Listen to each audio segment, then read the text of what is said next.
Hi, I'm Gary White for Channel 6, Central Kentucky Television, and I'm here via Zoom with Pat Mattingly. We're practicing our social distancing by being in completely different houses.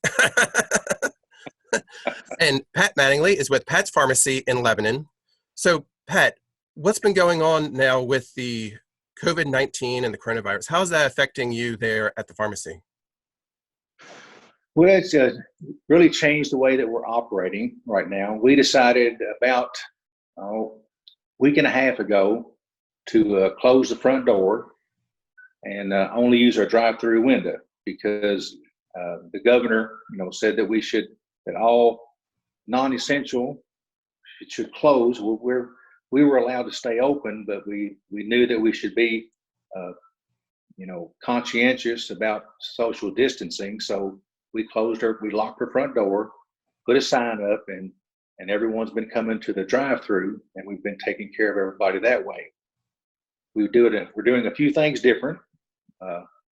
Our girls that take care of the window, they're not garbed in full PPE equipment, personal protective equipment, but they do have gloves on, no mask yet, since there's fresh air between them and the vehicle that they're waiting on. But whenever someone has a prescription for them, of course, most of the time prescriptions are called in, by either email or phone or fax, and we have those ready. But the ones that bring them in hand, the girls take those with their gloved hands, and we have little 6 by 8 inch envelope, plastic bags, and the girls put that prescription in that bag and seal it off and put it up for us to work on.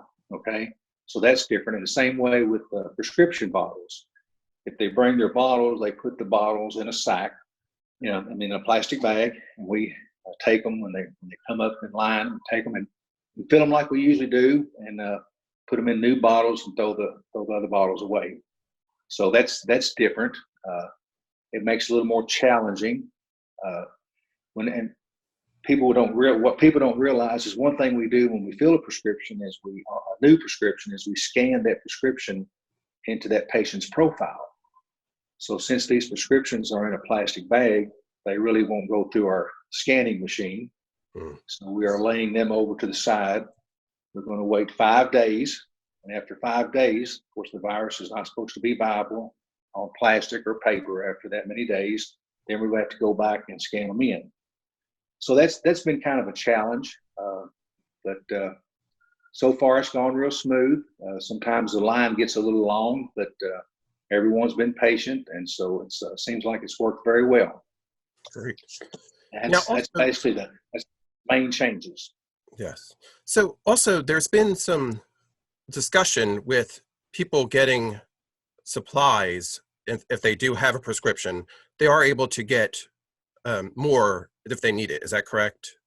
Yes. Now, the government made an executive order, and the Board of Pharmacy gave us a printout that said that as of like a week and a half ago also, that we could give people a 30-day supply of their regular medications without a doctor's prescription. Like if someone has no refills on their prescription, we can give them a 30-day supply without contacting the doctor, as long as it's something that's regular or maintenance medicine. But so far we haven't had that problem because the doctor's offices have been open, and we fax a lot of time. Most of the time we fax in for refills, and we've been getting those back in a timely manner. So we've had a couple of times that if a doctor is from out of town or we can't get a hold of that doctor within the day, then we will go on and fill a prescription. But so far it's run real smooth.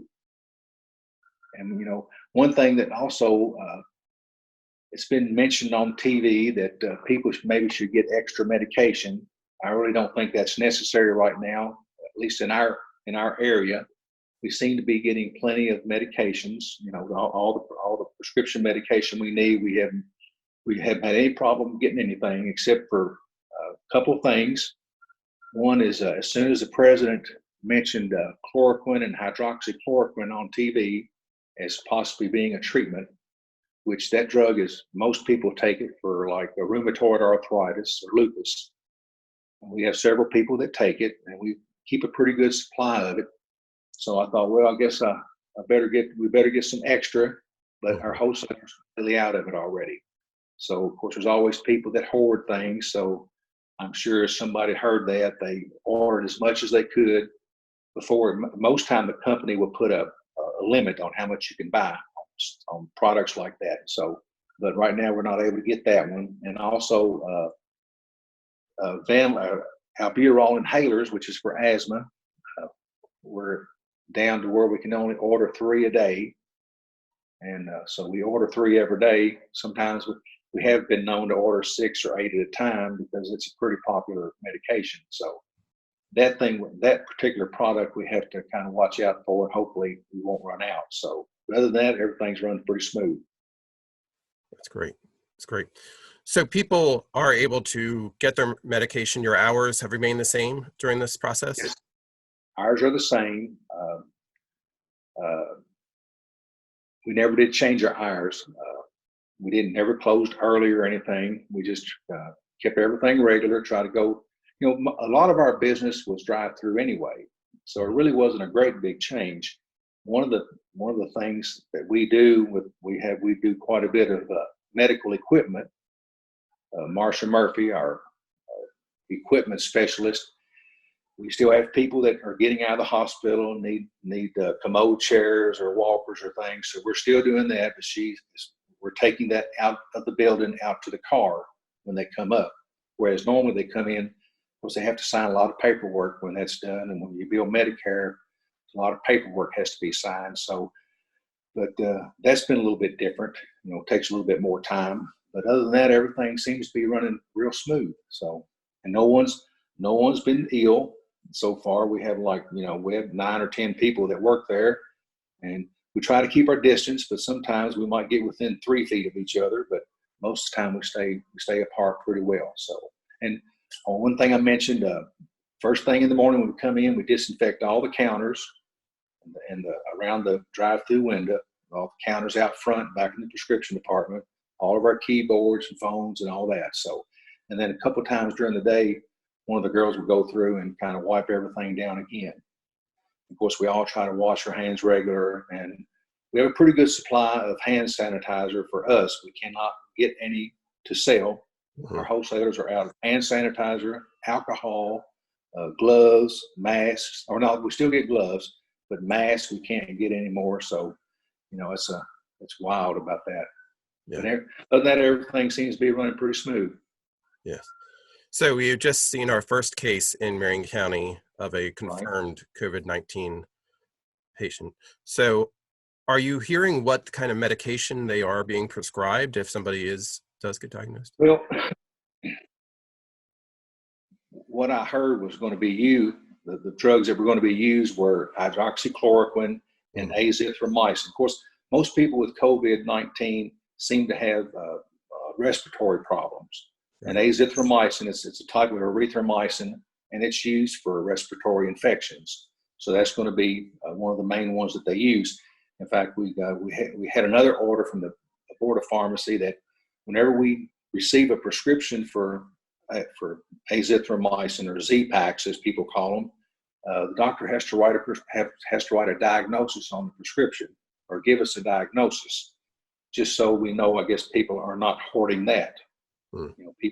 Some people tend to hoard things, but I would tell people that you really don't need to be hoarding anything. You need to make sure, wait until you have a problem before you get it, because you might be keeping someone else from being able to get their medication. Right. Absolutely. Absolutely.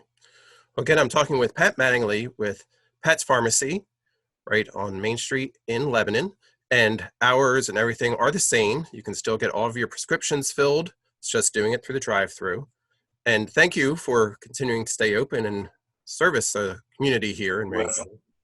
And we want to thank all of our customers for being loyal to us, and we will take care of you the best we can. Hopefully, things will not get any worse, I hope. Absolutely. Hopefully. Well, thank you very much for this update. Okay, Gary. Thank you. Appreciate it. Thank you. It's been Gary White for Channel 6, Central Kentucky Television.